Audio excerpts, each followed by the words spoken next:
miyembro ng House Prosecution Team. Wala pong iba kundi si Akbayang Party List Representative Shell Jokno. Magandang umaga po, Congressman Jokno, and welcome po muli sa Super Radio DCWB.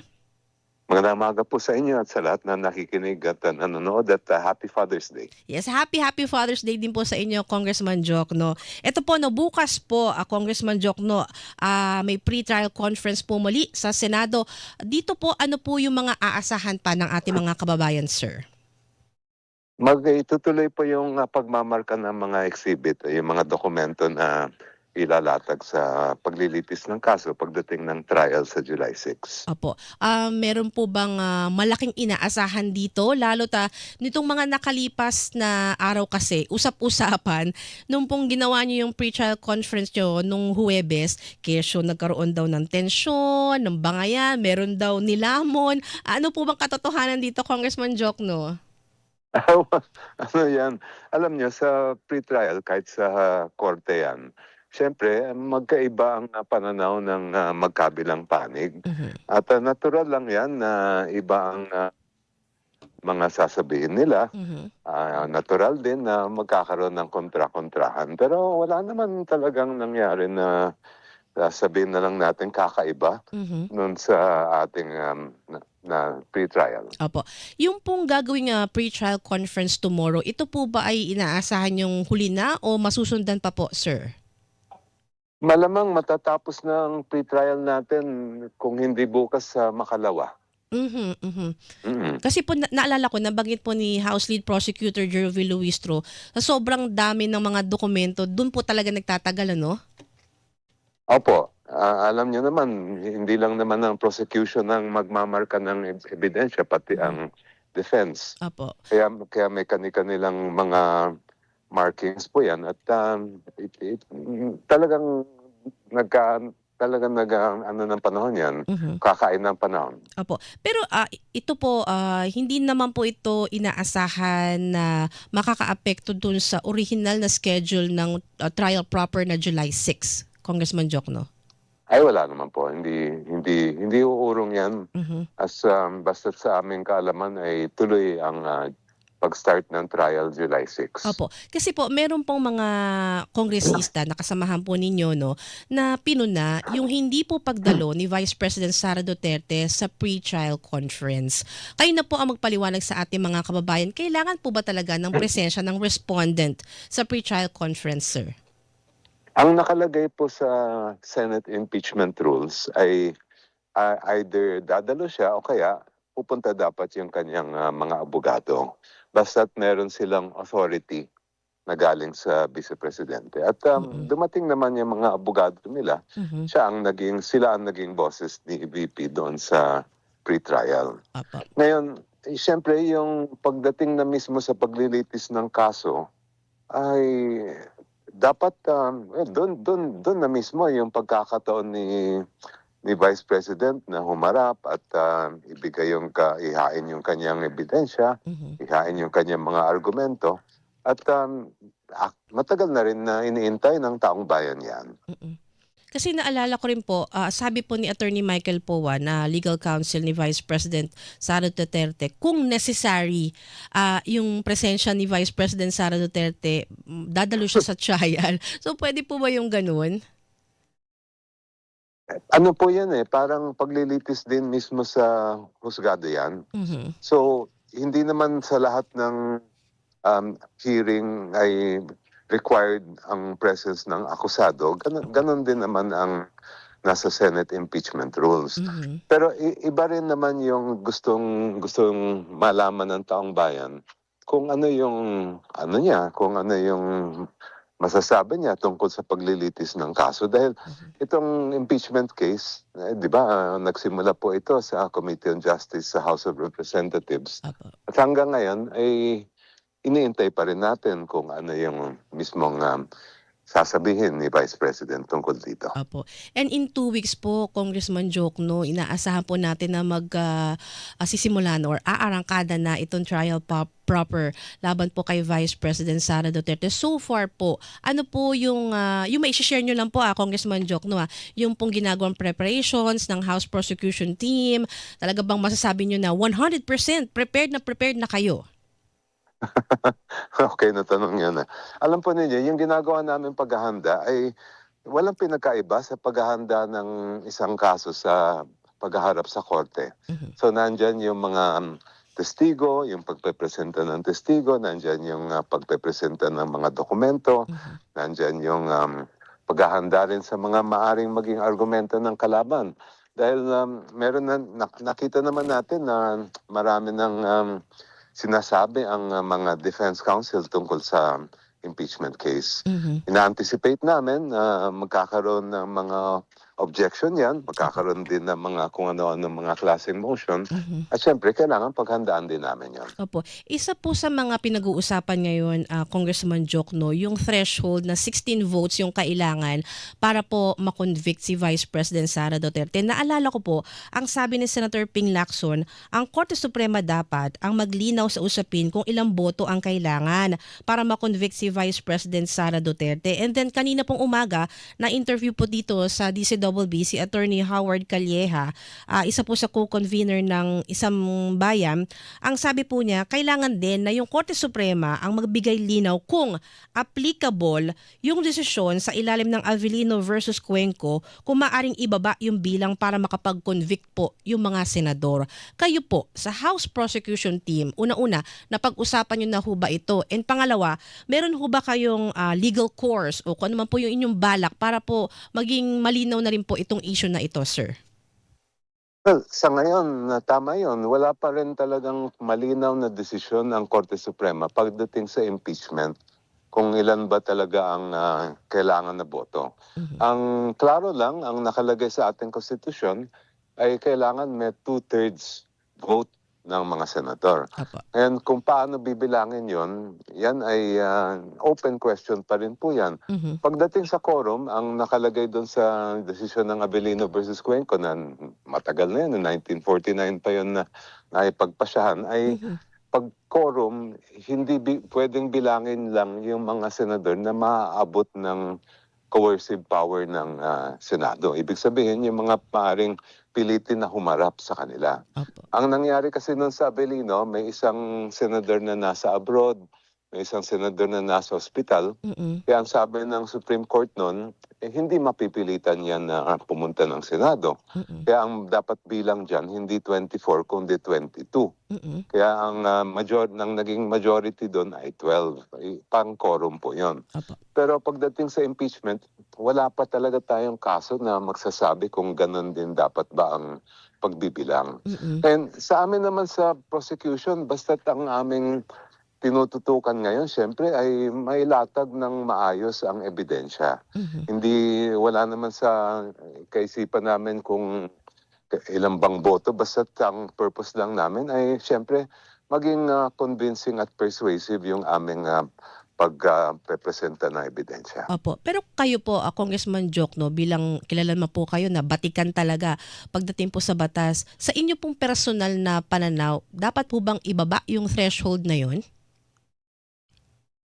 Magandang yan, magandang bar examination question yan at Mhm. magandang pag-aralan din ng buong legal community. Mhm. Para sa akin kasi, yung kung ikaw ay isang maestrado, dapat narinig bago ka magpapasya, magbibigay ng inyong judgment doon sa kaso, ay siyempre mas maganda yung andong ka, present ka, narinig mo yung ebidensya, na-assess mo mismo ng inyong sariling mata yung nakita at sinabi ng mga testigo. Mhm. But of course, hindi naman ako Supreme Court, so it's really the court that will have the last say pagdating po sa issue na yan. Opo. Pero yun nga po 'no, para makuha natin yung magiging, desisyon dito ng Korte Suprema, kailangan ho ba halimbawa kayo sa House Prosecution Team, magkakaroon po kayo ng maybe petition or ibang grupo po, papaano po kaya yung mangyayari, sir?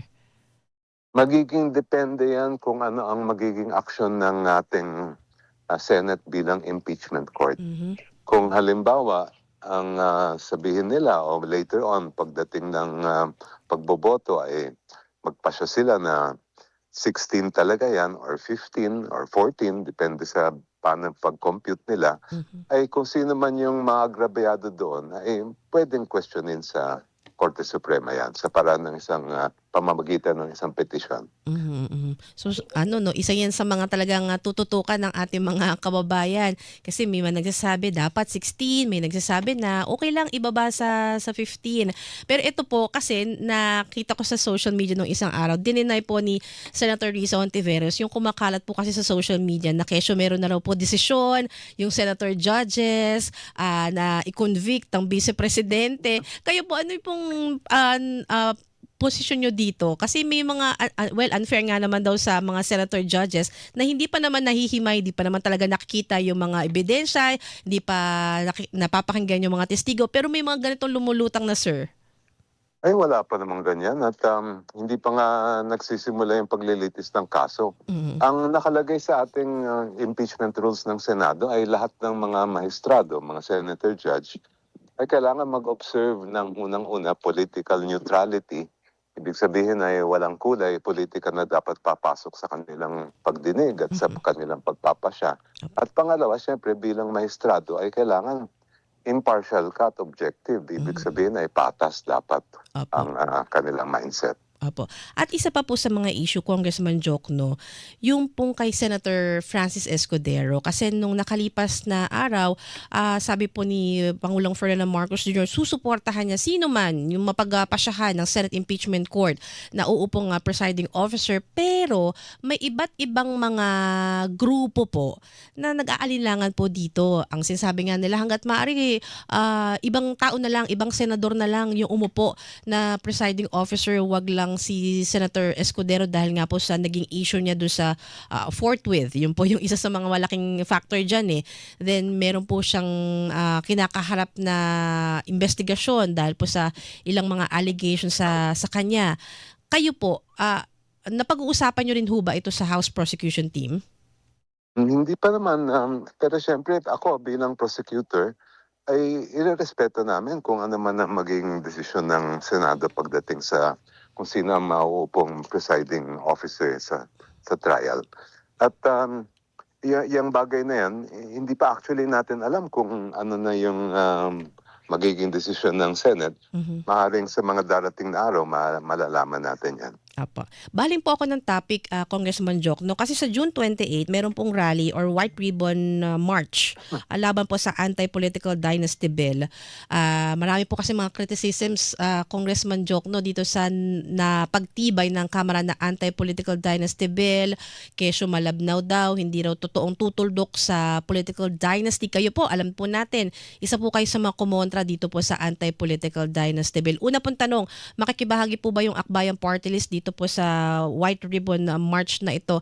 And second, naalala ko, sabi po ni Congressman Sandro Marcos, dahil nga maraming political dynasty bill sa Kamara, aminado siya na mahirapan talagang makakuha ng sapat na boto. Kaya yung bill na ginawa nila, yun yung sa palagay nila ay kaya na umusad sa Kamara and at least daw po napag-usapan na.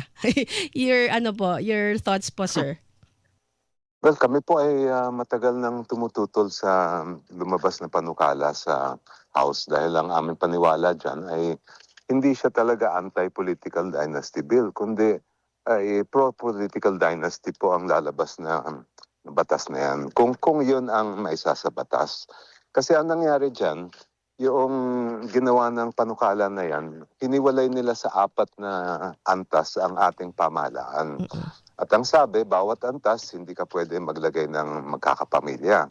Kaya lang, pwede pa rin yung halimbawa, may isang kapamilya na pangulo, meron siyang kapatid na sa Senado, meron siyang anak na nasa Kongreso, merong pinsan na governor, may pinsan pa isa na mayor, pwede pa rin yun. Ang utos ng ating saligang batas ay dapat wakasan na ang political dynasty. Kaya kami ay tumutol dyan dahil hindi mawawakasan at tuloy-tuloy pa rin ang pagpapatayo at pagpapalawak pa nga ng mga political dynasty. Opo. Pero binabanggit po ni Majority Leader Sandro Marcos, may BICAM pa naman, Bicameral Conference Committee, maaring dyan na magkaroon ng pagsasaayos, yung po bang mas katanggap-tanggap na anti-political dynasty bill, Una-unang tanong, Congressman Jokno, makakausad ba ito sa Senado? Na alam naman natin ang dami din pong political dynasty bill. Kasi at least sa House of Representatives, napagtibay na po, approved sa third and final reading. Pero sa Senado po, nakikita niyo ho ba na uusad po ito at maisasalang sa bicameral conference committee kung saan sinasabi na baka doon may chance na makapaglatag talaga ng totoong anti-political dynasty bill? Ang alam ko po, ang version ng Senado ay second degree din, pero ang maganda ay dalawa lang ang klaseng o yung antas o level ng gobyerno. Mhm. So merong national, may local. Apo. Hindi ka pwedeng hindi pwede yung magkakapamilya o miyembro ng political dynasty na nasa more than one sa national level, more than one sa local. Mhm. Ang pwede lang sa version ng Senate ay isang miyembro ay nasa national position, isang miyembro nasa local. Apo. Mas maayos yung ganyang version kumpara dun sa House dahil sa House nga, nabanggit ko kanina, ay apat ang antas. Mm. At mas madaling mapatuloy ang mga pamilyang dinastiya kung House version ang iiral. Opo. Pero sa palagay niyo ho ba maaaprubahan sa Senado yan, sir? Well, nananawagan kami. Ako, I would prefer the Senate version over the House version because I think we must alinsunod yan sa utos ng ating saligang batas. Ayun. So, let's see, 'di ba, kung makakausad nga talaga diyan. Isa pa po sa mga panukalang batas kasi na sinusulong din po yung reforma sa party list system kasi sabi nga po ni Attorney Howard Calleja kanina sa interview, kailangan din na pag-aralan yung reforma sa party list system na konektado rin po sa political dynasty, 'di ba, Congressman na Jokno? Dahil alam naman natin napapasok na rin po kasi ito ng political dynasty, ng mga negosyante, ng mga kontraktor, 'di ba, Congressman Jokno?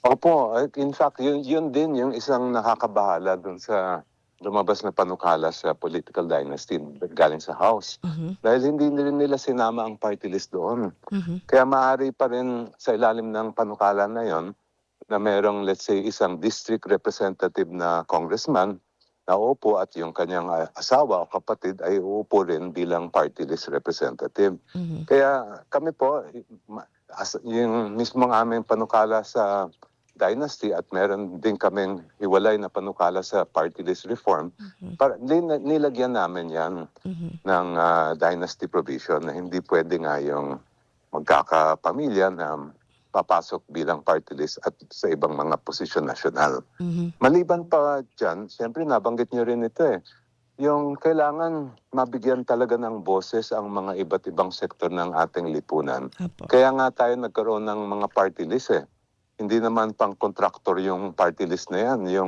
Kaya ang ginawa ng ating konstitusyon, kinilala natin yung party list para lahat ng sektor, pati kasama ang marginalized sector, pero hindi lang naman marginalized ang covered niyan, Mhm. ay mabigyan ng pagkakataon na makilahok sa proseso ng pagsasabatas ng mga magagandang batas. Opo. Tsaka siguro isa rin po sa silipin niyo, Congressman Jokno, kasi sabihin na natin maganda yung nabuong party list group.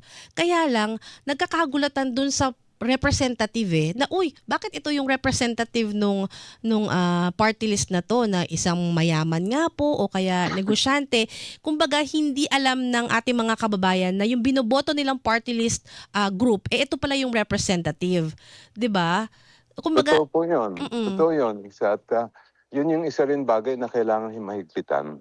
Na unang-una, sino ba yung mga pwedeng ma-accredit na party list organization? Pangalawa, sino ang pwedeng umupo bilang nominee Opo. ng party list na yon? Sa aming panukala ay napaloob din yon na kailangan yung nominee ay talagang tunay na kabahagi o kaya matagal nang kilalang nag-a-advocate Mhm. doon sa kausa ng sinusulong ng party list. Opo. Isa rin po ba, Congressman Jokno, dun sa tinitingnan nyo dito sa party list reform system bill, yung pong term sharing? Kasi isa po yung sa mga napuna namin, itong mga nakalipas na taon. Ako po, matagal-tagal na rin po ako nagko-cover sa House of Representatives. May term sharing po sa party list na pagkatapos ng ganitong taon, o iba na naman yung uupo sa Kamara na representative ng party list na yun. Magandang obserbasyon yan. Hindi ako, parang hindi ka pa, I have to check, pero sa pagkaalam ko, hindi pa yan nako-cover. Maraming salamat din sa inyong naging suggestion. Opo. Dahil ang tinututukan namin, yung political dynasty, yung representation, pati nga yung isa pang bagay na sinama namin doon, yung yung mga pangalan. Kuminsan kasi nakakaloko yung mga nakikita natin pangalan ng party list. Totoo po yan. Nakala natin ay part ng government o pangalan ng government program. Kaya yung mga ibang mga pangalan na medyo hindi talaga yung sinasabi nga ng mga deceptive po na ganun. So yan ay sinama namin yon. Pati paano ba ang isa pang issue dyan sa party list ay hanggang 3 lang ba pwede ang umupo? May limit ba? Let's say makakuha ka ng mas maraming boto. Opo. Hanggang saan dapat pwedeng may maupong nominee ng party list na yon? Kasi sa kasalukuyan po hanggang 3 lang. Tulad po ninyo sa Akbayan, 3 po kasi kayo po yung nag-number 1. Opo. So sa palagay niyo ho, hanggang ilan? Kung kayo po, yung kumbaga katanggap-tanggap, hanggang ilan? Tingin namin kung talagang, kasi ang purpose ng party list ay, ang tawag nga ay proportional representation. Opo. So ibig sabihin ng proportional representation, depende sa nakuhang boto, ay dapat meron din katumbas na uupo bilang representante ng party list organization. Opo. So yun ang ipinaglalaban natin. Hindi kasi klaro sa existing law kung gaano ba talaga, ilan ba talaga ang pwedeng o dapat ba maglagay na maximum. At yun ang isa namin ina-anticipate na magandang pag-usapan sa Kongreso. Paano yung mga debate ba kung paano nga ang dapat lalabas na batas na amendments dun sa party list law para sigurado tayo na mapatas siya at lahat ay mabibigyan ng pagkakataon. Yan. Sana noon talagang mabigyan priority yan pong anti-political dynasty bill, although approved na sa House of Representatives. Pero ito pong party list reform system, ako po personally, isa po sa mga gusto ko talagang mapush yan na maisabatas. Kasi nga po, para maging patas din po, di ba? Dahil nga po sa mga nakalipas na taon, napapasok na siya ng hindi deserve. Yun na lang po yung sabihin ko na mga hindi deserve. Hindi ko po nila lahat pero yun nga po ang maganda yung intensyon ng party list system. Pero yun nga po, kung ganitong magpapatuloy yung papasukin ng negosyante, ng mga dynasty, o kaya ng mga kontraktor at iba pa, sayang po. Anyway, maraming pong salamat, Congressman Jokno, sa inyo pong laging panahon sa amin dito sa Super Radio DCWB. Lagi po kayo may ingat and happy Father's Day po sa inyo. Thank you din. Happy Father's Day pa. Yan po si Akbayang Party List Representative at isa sa mga miyembro ng House Prosecution Team, si Congressman. Walang pinoprotektahan.